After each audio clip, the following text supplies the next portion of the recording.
actually showed up and surprised me. So I was like, oh, okay, I have a lot of things to do. Okay, well, hopefully we can get this done pretty Oh yeah, it's fine. Okay. Oh no. That's good. So yeah, could you tell me just a bit about your experiences with working with health insurance for the residents of DuBourg House? Sure. So, well, I've only been here 2 months, and so in this 2 months, when I got here, because October 15th was when open enrollment for Medicare started this year, and so I had been here for about 2 weeks at that time, and so I was told in the past that, you know, we kind of really need to go through almost everybody just to make sure their insurance is okay, because I mean, you've met a lot of people here, and a lot of them just aren't really thinking or worried about, you know, their health insurance. They're kind of like, oh, DuBourg takes care of that, and that's true, we do, but we still need to actually check in on it. So I had to start kind of like reaching out to people here though, because they weren't coming to me. So just like 2 weeks ago, I put flyers in everyone's door that had a letter from Medicaid, because CMS, the Center for, I think it's the Center for, it's right here, Medicare and Medicaid Services, they send out a letter to people who are on both Medicaid and Medicare. And if they're on both, they'll send out these orange letters, and they come to me, not the clients here, so I have to give them the news. But it basically will say like, dear blank, in 2020, your plan is gonna go up this amount. And so some people, it ranged here from $0, most people were about $2 increase to a $20 a month increase, so just varied. And then I asked people if they wanted to look at it, and most everyone did want to look at it to change. Because they're used to, most of the people here at DuBourg qualify for a lot of benefits from the state and the government, so they don't actually really even have that many bills left over. But the trouble is that these people are kind of like puzzle pieces, because they have to be in DuBourg and in an assisted living for a lot of these programs to count. So when they first get here, it's like we have to really hook them up to services, otherwise they're kind of not plugged in. And when you're not plugged in, the bills are very pricey. So I mean, the estimates on here for like medications, like I can just show you off the one.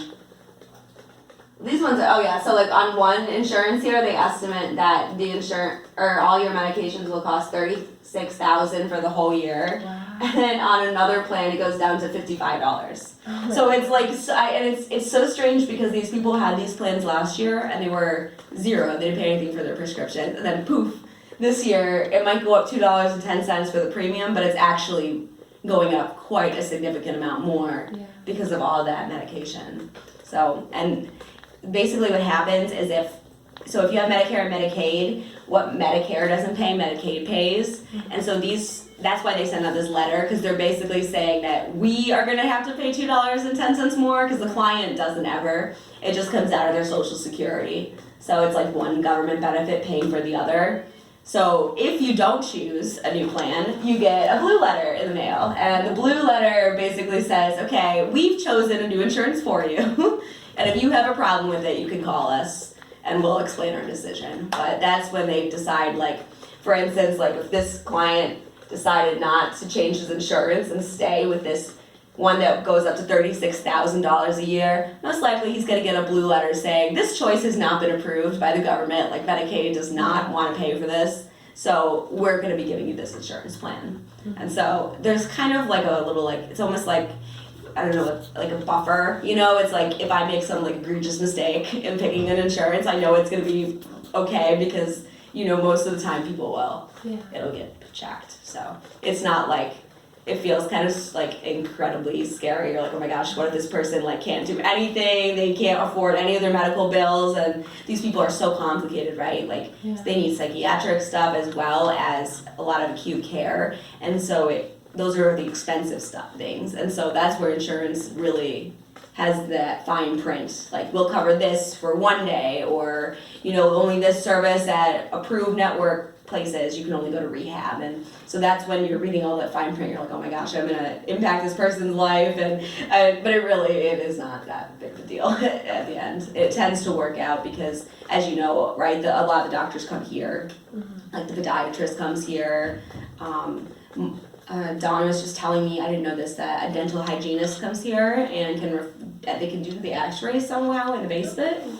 Not sure how that works, but that's kind of cool. So, and then I guess they can get referred out from here because that's a free dental service. They can get referred out from here to a place that takes both Medicare and Medicaid, and then we'll also provide free dental for like extractions and because Medicare normally doesn't pay for anything more than like preventative dental work. Like finding dental work is very difficult, and dentures are very, very expensive, but it's nice when you have both Medicare and Medicaid because they kind of pay for it. Yeah. So that's the best if you can have both. Okay, sounds good. And then what kinds of advantages or obstacles do the elderly have in getting access to health insurance? Sure. So I would say like, the benefit is that we have Medicare, right? And it's a pretty flawed system, but at least it's something and it does exist. And it is pretty helpful if you know how to use it. It's complicated, but I think that one of the things that seniors, especially now, are having as an advantage is that Medicare is definitely changing, and I think it's becoming a lot more appropriate for the actual needs that people have.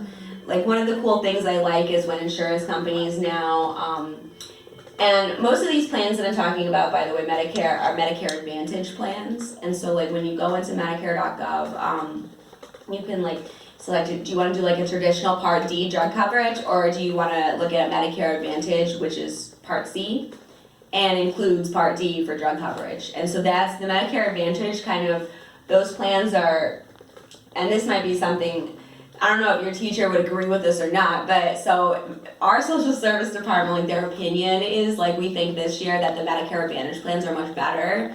And I was actually talking to my dad's a doctor, so I was talking to him about, and he just turned 65 this year, so we were talking about Medicare over Thanksgiving, and we were talking about how the Medicare Advantage plans really do have a lot of actually nice kind of features that are really helpful, such as a lot of them partner with Lyft now. And Lyft will come and take you to the doctor, which is so much easier than giving someone a bus voucher. It's like a bus voucher is really not very helpful. The bus is still difficult for a senior, especially ours with all the walkers, all the equipment, it takes them forever to get anywhere. Yeah. But if you put someone in a Lyft, it takes all that, because seniors also are a little fragile, they get very nervous, and you gotta kind of reassure that everything's gonna be fine, New technology scares them too, like even Lyft and Uber can scare people sometimes, but once they get used to it, just like getting to the doctor's office is so much easier, and it just takes away that stress because some seniors really dread it, just going out into the world and like getting places. So I love that. That's really nice to have those little benefits. Or even they pay for a Y membership, so you could do like if you need rehab, you can do swimming at the Y. They offer water aerobics, which is nearby, and that's another great thing you can do. And so those are like definitely not like traditional Medicare. Traditional Medicare would never do things like that. So I would say that right now is maybe a good time, I think, because also I'm sure you know this, is our population's aging so much, and so I think they're really trying to, at least in my opinion, is that the reason they want people to use Medicare Advantage plans is because they do include a lot more to, one, keep you healthy, like incentives to go to the gym, and I mean that's something 20 years ago we would never think of giving elderly people a gym membership, right? That's definitely a new kind of philosophy, so I like that. So definitely the Medicare Advantage plans. I don't know if you can go on Medicare.gov too for your paper at all, but you can even just see the Part D plans are just, the traditional drug coverage plans are just outrageously expensive this year. It's almost like, even when I went to Walgreens, they even had little flyers saying, check out Medicare Advantage this year. So I'm not sure if it's just something I'm noticing this year or if it's new, but our social service department feels like something's changed, so. I wonder, your teacher probably, I don't know if they'll agree with that or they'll think it's changed for some other reason. Maybe they know why. What class is this for? It's for my social work class, actually. Makes sense. I'm sure they'll know a lot about Medicare then. Neat. And then are there any obstacles you want to address or Sure. disadvantages? I can talk about some obstacles. So I would say the main obstacle is that they're using technology. The Medicare website is so good. And it makes it so easy to compare. And the other options that they give you to find insurance are just, what they send you is they send you this little grid right here. And it just and I can even copy this if you want stuff like this, and it shows you these 4 plans, And so this is that letter that says, where it's increasing by $210 a month for your premium. And then it's offering you only these 4 choices as if you want to stay $0, you can switch to these 4. But in actuality, if you go online, there's like 4 pages of plans when you type it in. So there's so many more choices, but I understand, like, obviously they cannot print that all to everybody, but at the same time, it's like, if you don't have a computer, access to internet, which we know not most, but a lot of seniors don't, and a lot of who do have it don't even know how to use it. I mean, because you can go online with your phone, but this also is not a very phone-friendly website. So it's just kind of complicated to get on there and understand what you're looking at. It's complicated as well here at DuBourg to kind of be on your own and sort of remain independent in your choices too, because a lot of times the mail comes to the administrators and to me, so it's almost like, I have to and which I understand it works better when you are in a big building to do that, but it does kind of take away a little bit of, someone's own initiative to say, it's open enrollment time, I need to be on top of this, but, and also a lot of our clients up here that's not something that they probably ever were capable of doing. Like they've had usually, a lot of people here have had their families, and that's another like important part, is that a lot of the people here at DuBourg have had assistants almost their entire lives. Like from, if they lived in a mental institute, for a lot of people here have done that for about 20 years. You're taking care of, all your meals, your bathes, all of those things. You don't have to worry about your appointments, let alone like getting dressed. So it's kind of like, it's very, I think, this population I think needs a little bit of extra help kind of guiding them into making these choices, because they really do affect, they're important to look at each year. It's not like the end of the world if you don't, but you should check your Medicare each year. So I would say the disadvantage here is just people are not, it's like there's just not really a lot of assistance available, I guess, for people who need extra help. So unless there's someone in the building like me. So, because a lot of their families come in and they're like, we don't understand this, or, their families have to do it for themselves. Like Mary Jo's family, her brother, he's like, I just had to do this for myself. I don't want to have to do it all over again. It's like, I get it. Like, it was really exhausting for you to do it and try and figure out it yourself. You're not a social worker. He's a caterer. Like, why would he know all the parts to Medicare? Yeah. And so it makes sense why it's confusing. And I get it, why it might seem like, okay, I will just call this number and be done with it. But then you're kind of, you're missing out on all the Advantage plans with all those, like, goodies. My boss calls them goodies, like the transportation and stuff. She's like candy/goodies. But I don't know, I think the confusingness of it is definitely a huge downside. Okay. So I don't know how to make that easier though for people. Okay, thank you. You're welcome.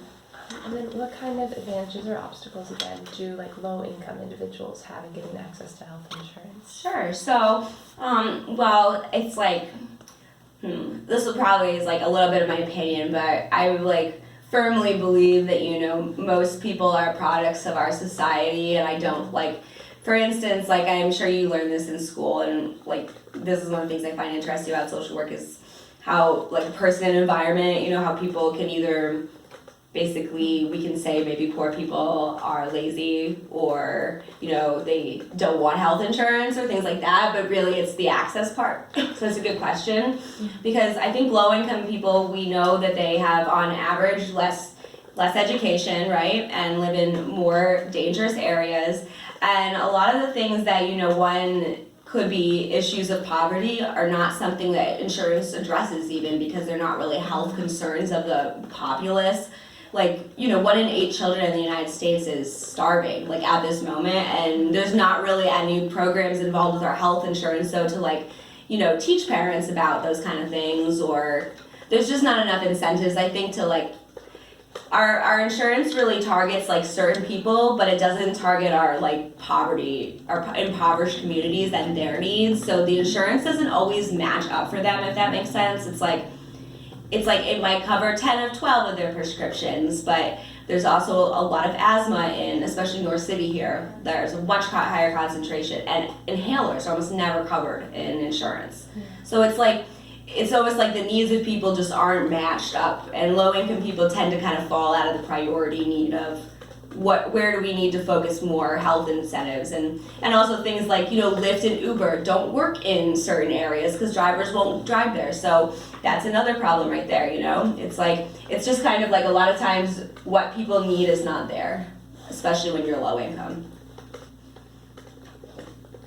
Okay, thank you. And the other problem too is our clients, if they get a pension, they make too much money each year to get a program called Extra Help. And that's actually like the name of it, which is kind of strange because you ask people if they get extra help and they're like, what do you mean, with what? You're like, no, that's the program. But that is if you get Social Security, you can get, and that pays for your monthly premium. It's a great program. And but if you get a pension, then you might make too much money and be ineligible. So pensions, especially like if you have a spouse that passed away and you're still getting widow benefits or something like that, that could really mess up your insurance. And because if you do not qualify for Medicaid, you are going to be paying a lot more each month. Medicaid and Medicare go so well together, but Medicare on its own is definitely can be a little costly. So that's a downside there too. Okay, lovely. And then lastly, how are modern politics impacting the future of our federal health insurance system? So fun, right? Well, I mean, obviously, we know we have our Medicare for All plan idea, and that's a good idea. I think health insurance for everyone is a great idea. I don't think it'll ever happen, but it would really help out, I think, those people kind of that do make a little bit too much money, that donut hole, you know, that we didn't have expansion here in Missouri. If we did have expansion, it would cover that donut hole. And that group of people, I think, you know, I think modern politics is trying to kind of look at them, those younger people, but I don't think a lot of us are really thinking about those people who actually are on Medicare and Medicaid, who still they fall into a little bit of a donut hole too each year when they make more money.